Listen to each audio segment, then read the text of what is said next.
Hello बच्चों, क्या हाल चाल है। आज की इस वीडियो के अंदर हम बात करेंगे कि नीट एग्जाम के लिए क्लास 11th बायोलॉजी एनसीईआरटी से कौन कौन से डायग्राम आपके लिए इंपॉर्टेंट है। यहाँ मैंने एक सीक्वेंस में पहले चैप्टर से लेकर लास्ट तक इंपॉर्टेंट डायग्राम्स को यहाँ पर लिख दिया है। इसमें वो डायग्राम भी शामिल हैं जो कि ऑलरेडी नीट एग्जाम में जिनसे सवाल आ चुके हैं कई बार और जिनसे सवाल बन सकते हैं। जैसे पहला डायग्राम बैक्टीरियोफेज से है।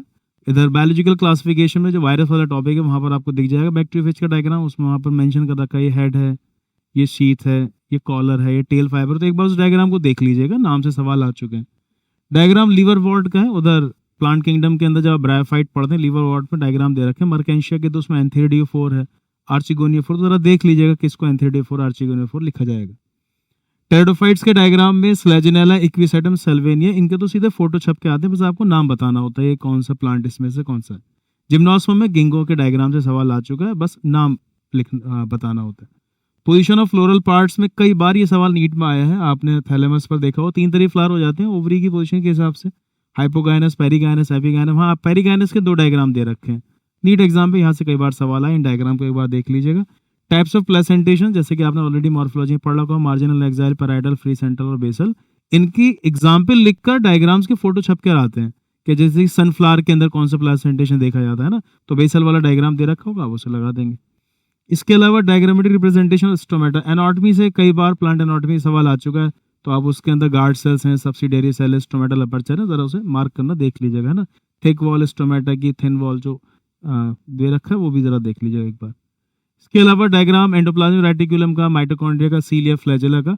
माइटोकॉन्ड्रिया से उसके outer membrane, inner membrane, inter membrane space और मैट्रिक्स वगैरह पूछ लेगा। सीलिया फ्लैजेला के डायग्राम से खैर ऐसा आया नहीं है, लेकिन वो आपसे पूछ सकता है ना। इंटर डबलेट ब्रिज पूछ सकता है, peripheral microtubule, central microtubule, central sheath bridge, ये सब जरा एक बार देख लीजिएगा। Concept of activation energy, enzyme chapter में लास्ट में डायग्राम दे रखा है, उसमें ट्रांजिशन स्टेट आपसे पूछ लेगा।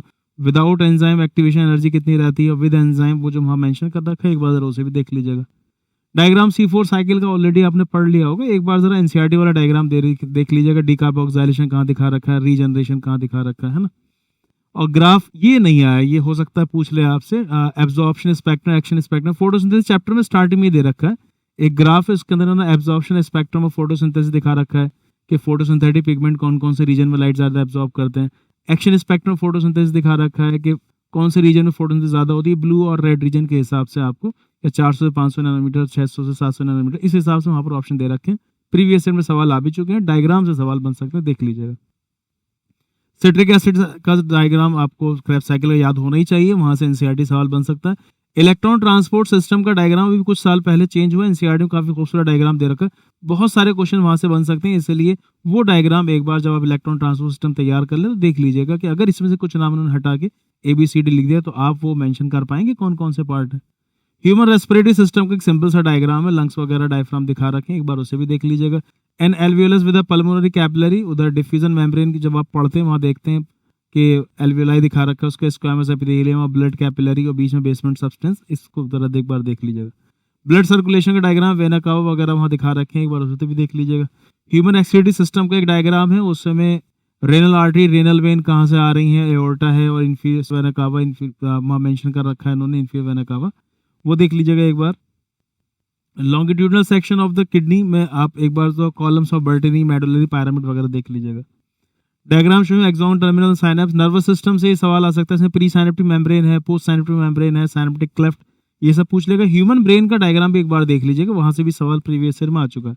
Diagrammatic representation of the mechanism of the hormone action, एक बार ये 2 डायग्राम है एनसीईआरटी में, उसको भी देख लीजिएगा कि रिसेप्टर्स अगर मेम्ब्रेन पर होते हैं तो क्या मामला रहता है, रिसेप्टर्स अगर न्यूक्लियस में रहते हैं या फिर साइटोप्लाज्म में रहते हैं तो किस तरीके से हार्मोन अपना एक्शन दिखाते हैं। याद कर लीजिएगा, वीडियो काफ़ी इंपॉर्टेंट है आपके नीट एग्जाम के लिए, इसको सेव कर लीजिएगा और अपने दोस्तों के साथ शेयर करिए। Best of luck.